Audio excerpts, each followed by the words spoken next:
எங்களுடைய அம்மா பலகாரம் சுட்டா உண்டை தூக்கி வச்சுடுவோம் அடுப்பு கல்லில். பலகாரம் எல்லாம் சுடுவோம் தானே, அதை விட பனங்காய் பணியாரம் சுட்டு சாப்பிட்டு பாருங்க எப்படி இருக்கு. எல்லாத்தையும் விட சட்டமான சுவையாண்டா இந்த பனங்காய் பணியாரம் தான். வணக்கம் உறவுகளே, இன்றைக்கு வந்து நாங்கள் ஒரு வித்தியாசமான ஒரு காணொலிக்காக பயணிக்க போகிறோம். இன்றைக்கு வந்து நான் விடிய வெள்ளனக்கைய போய் அது வந்து மாடுகள் எழும்பி மேயக்கிடையில் ஓடி போய் பனங்காய் எடுத்துருவோம். நான் இன்றைக்கு 5:30 எழும்பி போய் பனங்காய் எடுத்துனா பாருங்க, இந்த பனங்காய் வச்சு தான் ஒரு பாரம்பரிய முறைப்படி பனங்காய் பணியாரம் சுட போகிறோம். அது வந்தவங்களுக்கு அம்மா தான் சுட்டு தர போகிறோம். பனங்காய் பணியாரம் பண்ணாலே எனக்கு இரவு சாப்பாடு தேவையில்லை, பனங்காய் பணியாரம் தான் சாப்பிடணும், அந்த அளவுக்கு விருப்பம். அதை விட எல்லாருமே விரும்பி சாப்பிடுவாங்க பனங்காய் பணியாரம். யாருக்கு தான் விருப்பம் இருக்காது பனங்காய் பணியாரம் பண்ணா. அதை விட பனங்காய் சீசன் இருக்கேக்கான இந்த பனங்காயில் செய்யக்கூடிய முழு சாப்பாடும் செய்யலாம். இன்றைக்கு ஒரு பனங்காய் பணியாரம் தான் சுட போகிறோம். பாருங்க எப்படி பனங்காண்டு, 2 பனங்காய், ஒன்று பெருசு ஒன்று சின்ன, இதை விட பெரிய பனங்காயும் இருக்கு. இதை வச்சு தான் நாங்கள் ஒரு சட்டமான பனங்காய் பணியாரம் சுட போகிறோம். அப்படியே வாங்க வீடியோக்குள்ளே போகலாம். நாங்கள் இப்போ பனங்காய் பணியாரம் சுட போகிறோம். பனங்காய்க்கு நூலை உடைச்சி அடுப்பில் சுடணும். அடுப்பில் சுடணும். இந்த மீட்டு அடுப்பில் எல்லாம் இது தானே போடும். நூலை உடைச்சி போடும். அப்படியேமா இருக்குது பனங்காய். பனங்காய் நல்ல பனங்காய் வந்து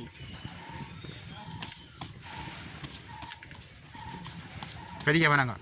நல்ல பெரிய பனங்காய் உங்களுக்கு இது உண்டே காணும். பனங்காய் சுட்டு தான் எடுக்கணும். அடுப்பு ஒதுக்கி அம்மா வச்சு விட்டா பனங்காய் எப்படி இருக்கு. திருப்பி திருப்பி சுடணும். அதான் பார்த்து கொடுத்து பனங்காய் பணியாரம் சொல்கிறாண்டாம எனக்கு இரவு சாப்பாடு தேவையில்லை, கூடுதலாக சாப்பிட்றது இல்லை. ஏன்னா பனங்காய் பணியாரம் தான் சாப்பிட்றோம், அந்த அளவுக்கு நல்ல விருப்பம். சுட்டது இல்லை விட பொழுது வட்டாரம் பரவாயில்ல, இன்றைய பனங்காய் பணியாரம் சாப்பிடணும். பனங்காய் சீசனுக்கு மட்டும்தான் கேட்போம் பனங்காய் பணியாரம். பனங்காய் பணியாரம் சுடையிலாம் பனங்காய் உள்ள வரலாம் சுடலாம். பனங்காய் எடுக்க காய்க்கிறது இல்லை, வருஷத்தில் எடுக்க தான் காய்க்குது. சரி, நாங்கள் திருப்பி திருப்பி விடுவோம் பனங்காயை. இல்லைன்னா எல்லா பக்கம் சுடுவோம். சரி போடும் ஒரு பக்கம். இப்படியே வடிவா நல்லா வடிவா சுற்றி சுற்றி சுட்டு எடுப்போம் பனங்காய். பனங்காய் சுடாமல் பனங்காயை எடுத்து அடுப்பில் வச்சு நல்லா காய்ச்சிக்கணும். காய்ச்சி போட்டு செய்யலாம். ஆனால் அதை விட இது ஒரு இலகுவான முறை, பனங்காய் சுட்டு போட்டு இப்படியும் செய்யலாம். காய்ச்சினாலும் அந்த பச்சை பச்சை மணம் மணக்க மாட்டேங்கிறதுக்காக தான் இப்படி செய்யணும். அப்போ சுட்டு எடுப்போம் பனங்காய். பனங்காய் அப்படியே எங்கேயால கச்சானெல்லாம் இப்போ சாடுற பருவம் வந்துட்டு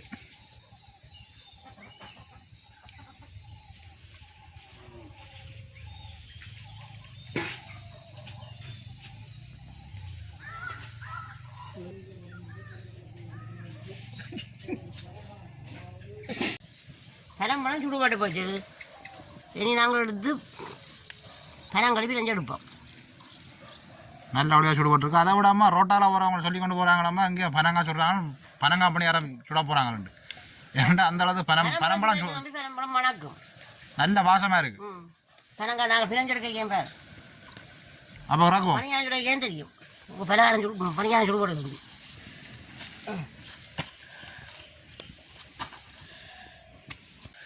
சரி, நாங்கள் இப்போ இந்த பனம்பழத்தை கழுவி எடுப்போம். கழுவி எடுத்து போட்டு தான் இது இந்த தோலை உரிக்கும். சுடுபட்டபடியாக தோல் பக்கம் உரிபடும்.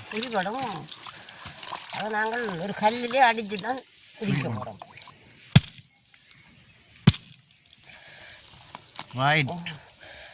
நல்ல வைரமான பனம்பழம் தான்.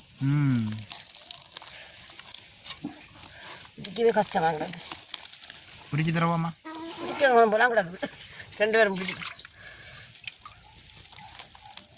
அது பக்கம் சுடுவது.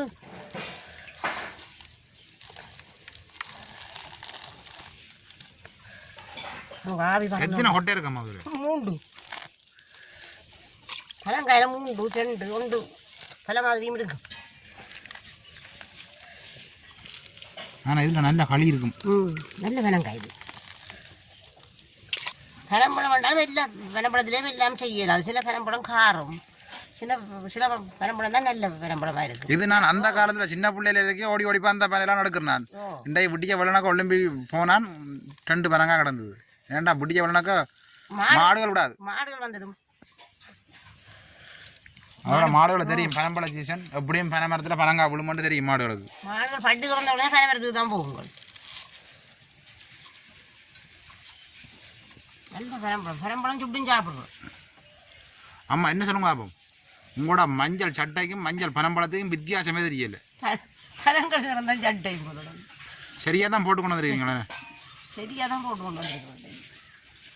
அப்போ பனங்காய்ன்ற தோலெல்லாம் முறிச்சு எடுப்போம். சுட்டு தான் தானே கொஞ்சம் கருப்பாக இருக்குது. சரி, நாங்கள் பனங்காய் தோலெல்லாம் முறிச்சு எடுத்துட்டோம். இனி நாங்கள் பனங்களி பிணைஞ்சு எடுக்க போகிறோம். பாருங்க என்ன மாதிரி பனங்களி பிணைகிறது. தண்ணி ஊற்றி போட்டு பிணைய வேண்டிய. தண்ணி ஊற்றி போட்டு பிணைய வேண்டியது. இப்படி தான் நாங்கள் முதல் அம்மாக்கள் நாங்கள் சின்ன பிள்ளையா இருக்க அம்மா எங்களுக்கு பனங்காய் சுட்டு தருவா. சாப்பிட்டு பாருங்க உண்டு. பாலில் படிக்க பிணையாஞ்சு வைக்க நாங்கள் அம்மா எங்களுக்கு தாருங்க கேட்டால் சுட்டு தருவா. அதை விட இந்த பனங்காயை பற்றி கொஞ்சம் சொல்லுங்கம்மா. உங்களுக்கு தான் தெரியும். இப்போ நாங்கள் எங்களுக்கு அந்த அனுபவம் குறைவு. பனங்காயில் நிறைய விளையாட்டு இருக்குது. பனங்காய் நாங்கள் அந்த யுத்த காலத்தில் அப்போ எங்களுக்கு சவுக்காரம் எல்லாம் சிட்டியான தட்டுப்பாடு அப்படி வந்தாலும் சிட்டியான இல்லை. அப்போ செலவெல்லாம் என்ன செய்கிறது, பனங்களிலாம் உடுப்பு துவைக்கிறது. அதை விட உடுப்பு துவைச்சி போட மாடு சாப்பிட்டு போடும் உடுப்பேன். பனங்களி மனத்தில் எவ்வளோ கஷ்டப்பட்டு நாங்கள் அந்த நேரம்.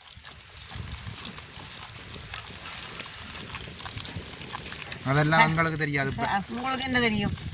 எங்களுக்கு இப்போ பனங்காய் பணியாரம் செய்து வந்தாலும் உங்களுக்கு சாப்பிடக்கூடிய நேரம் வராது.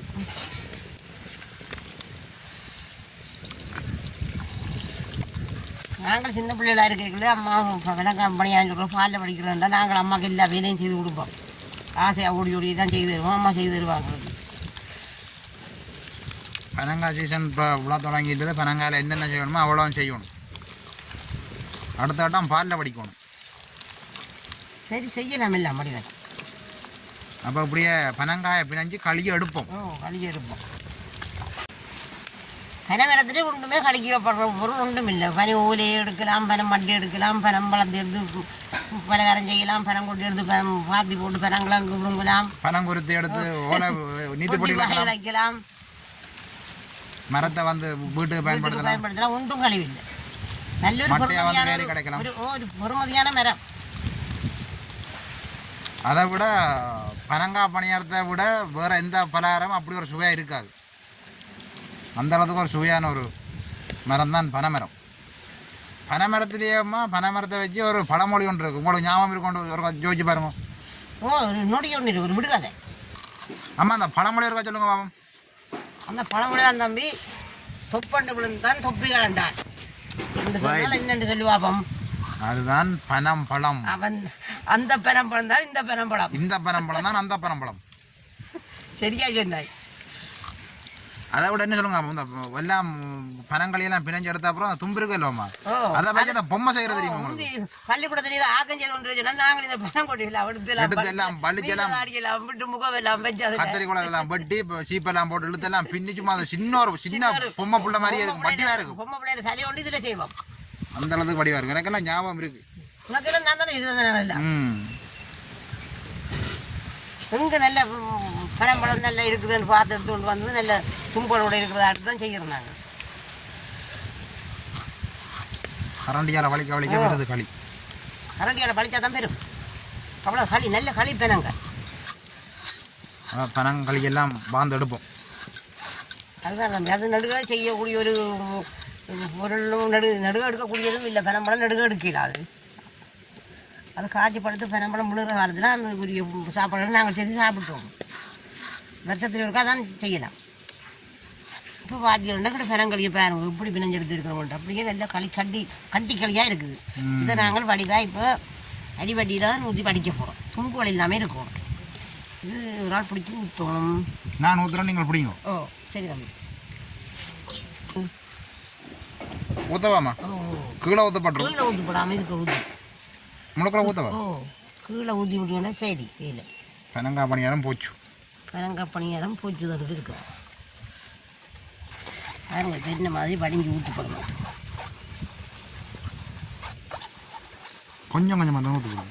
ஓ கொஞ்சம் கொஞ்சம் தான் ஊற்றி போடணும். அது பனங்களி வடிகிறன்னா தண்ணி கலந்து வடிக்க.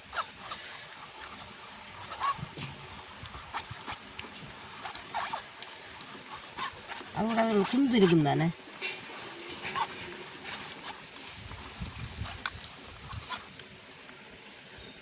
களியை பாருங்க இப்படி களியாக இருக்குது. நல்லபடியாக இப்படியே நாங்கள் இதை நல்லபடியாக படித்து எடுப்போம்.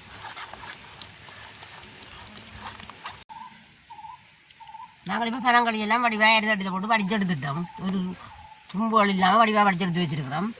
இது நாங்கள் மா குழைக்க போகிறோம். மஞ்சளே இருக்கு. மஞ்சள்லாம் பனங்களி மஞ்சள்லாம் வேணும். இதில் நாங்கள் இப்போ ஒரு சுண்டு அவிச்ச மா எடுத்துருக்கிறோம். கோதுமை மாவில் அவிச்ச மா.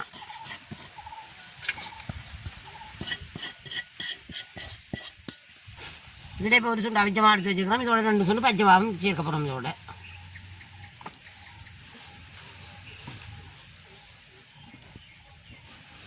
இப்போ நாங்கள் 2 மாவையும் கலந்து போட்டோம்.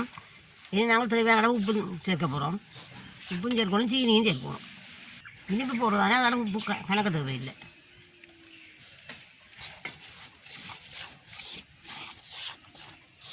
இதுக்கு நாங்கள் இப்போ அளவாக சீனியை சேர்க்க போகிறோம். இனிப்பு கூட சாப்பிட்றாக்கள் இனிப்பை கூட போட்டு செய்யலாம். இனிப்பை குறைச்சி சாப்பிட்றாக்கள் குறைச்சி போட்டு செய்யலாம்.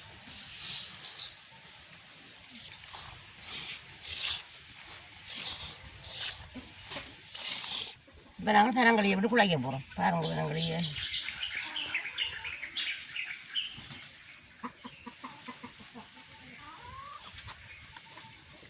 இப்போ நாங்கள் மா குழைக்க போகிறோம்.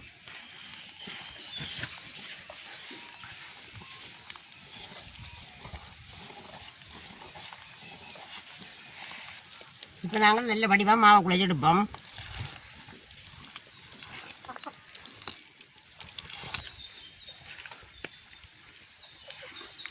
அதை விட சட்டிக்கும் வைக்காச்சு.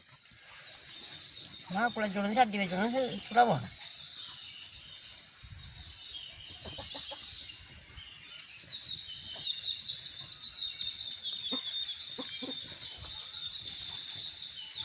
நாங்கள் இப்போ நல்ல வடிவாக குழைச்சி எடுத்துட்டோம் மாவை. இனி நாங்கள் தாச்சி அடைப்பில் வச்சுட்டோம். சுட வலிக்கிடுவோம். சுட வலிக்கிடுவோம். எண்ணெயை விட்டுட்டு மாவு குழைச்சா கரை நேரம் வச்சிருக்க கூடாது. மாவு புளிச்சா அப்புறம் எண்ணெய் எடுக்க தொடங்கிடும். அப்போ உடனே குழைக்கிறோம், பக்கண்டு சுடுறோம். சாப்பிட்றோம். தண்ணி சூடறிட்டு எண்ணெயை விடுவோம். நாங்கள் இப்போ எண்ணெய் நல்லா கொதிக்கும். சத்தம் இருக்குது.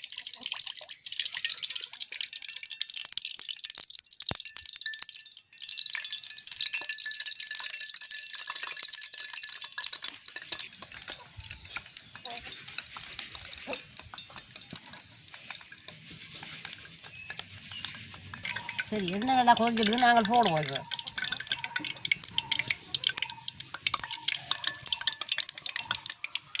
சின்ன சின்ன போடுவோம்.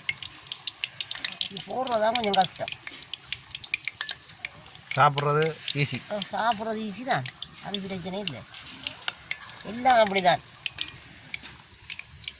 செய்யறது தான் கொஞ்சம் கஷ்டம். சாப்பிடலாம் செய்யணும்.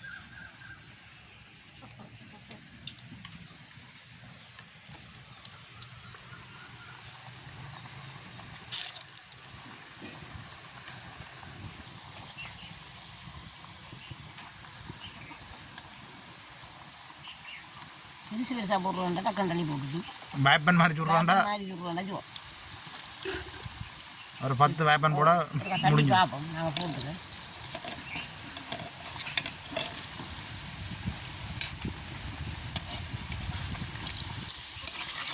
கலர் மாறிக்கொண்டு வருது. கலர் மாறிக்கொண்டு வருதுதான் நல்ல உடம்பா வெறும் திரும்ப இதுதான் வடிவாக இருக்குது. இன்னும் பச்சை இருக்காது, நல்ல மஞ்சளாக இருக்குது.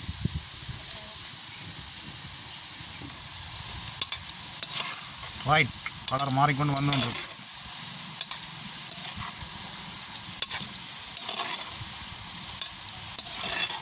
கொஞ்ச நேரத்தில் வேறு வேணும். அப்போ தான் உங்களுக்கு எல்லாம் அணிஞ்சிருக்கு.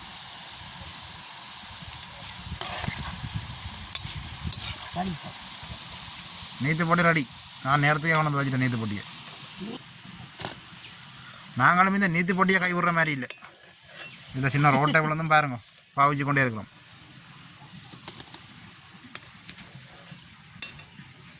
ஓலையில் தான் இது போட்டு இழைச்சி போடலாம். சரியெல்லாம் பெரிய உயர பணியால் வெட்டிடலாம். ஓலை உங்களுக்கு தராமல் சாப்பிட்ற சரியில்லையோ, சுட்டு முடியாட்டும் சாப்பிடுவோம். சரி, அப்போ அது மட்டும் பொறுத்துடு.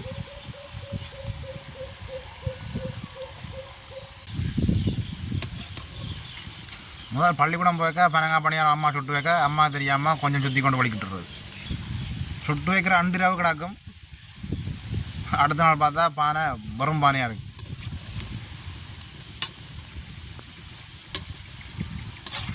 பிள்ளைகள் சாப்பிடத்தானே செய்ய விட நாங்களும் செய்து வைக்கிறது தான்.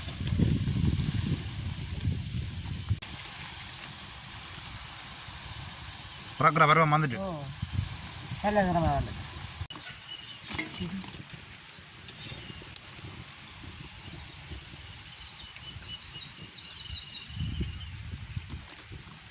அம்மா உருண்டை கிளா விழுந்துடும். உருண்டு விழுந்துட்டுது. விழுந்துட்டுதா? சரி என்ன செய்கிறது? அது பழைய காலத்து சிறஞ்சல் அடுப்படி நாட்டியாக இருக்கண்டு.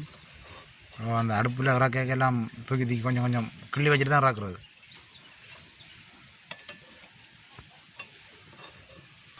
சுட்டு தான் மாதிரி சாப்பிட்டு பார்ப்போம். ஏண்டா பொழுது ஓடுதல்லோ, அம்மா மிச்சத்தை சுடுவா. நான் சுட்டு கொண்டு இருக்கிறேன், நீங்கள் சாப்பிடுவோம் அப்படின்னு சொல்லத்தானே வேணும் பனங்காய் பணியாரம். அப்போ இவ்வளோத்தையும் நாங்கள் சாப்பிட்டு பார்ப்போம். இந்தியாவில் வந்து புளேண்டி ரெடி. அப்போ அம்மா சுடுங்க, நாங்கள் சாப்பிட்டு பார்த்துட்டு அப்படி இருக்குன்னு சொல்கிறோம். சரி சரி. இப்போ அங்கால வந்து அம்மா பனங்காய் பணியாரம் சுட்டு கொண்டு இருக்கிறா. இப்போ எங்களுக்கு பொழுது வர்றபடியாக இப்போ சுட்ட வளர்த்தையும் சாப்பிட்டு பார்ப்போம் எப்படி இருக்குண்டு. பாருங்க எப்படி இருக்குண்டு. கஞ்சி ஒரே இருக்குது, இது நல்ல சாஃப்டாக இருக்குது. கல் மாதிரி இல்லை, அமத்துப்படுது. இப்போ நாங்கள் சாப்பிட்டு பார்ப்போம். என்ன கொஞ்சம் சுடுகுது, ரெண்டாயிரம் பரவாயில்லை. பனங்காய் பணியாரம் வந்து சுட சாப்பிடுவோம். அந்த மாதிரி தான் இருக்குது பனங்காய் பணியாரம். ஒரு ஆக சுடுற ஓரளவு லைட்டாக சுட்டு கொண்டு இருக்கு. அதோட புளேண்டி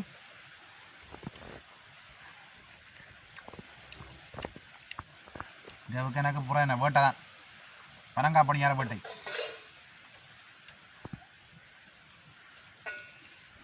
பலகாரம் எல்லாம் சுடுவோம் தானே, அதை விட பனங்காய் பணியாரம் சுட்டு சாப்பிட்டு பாருங்க எப்படி இருக்கு. எல்லாத்தையும் விட சட்டமான சுவையாண்டா இந்த பனங்காய் பணியாரம் தான்.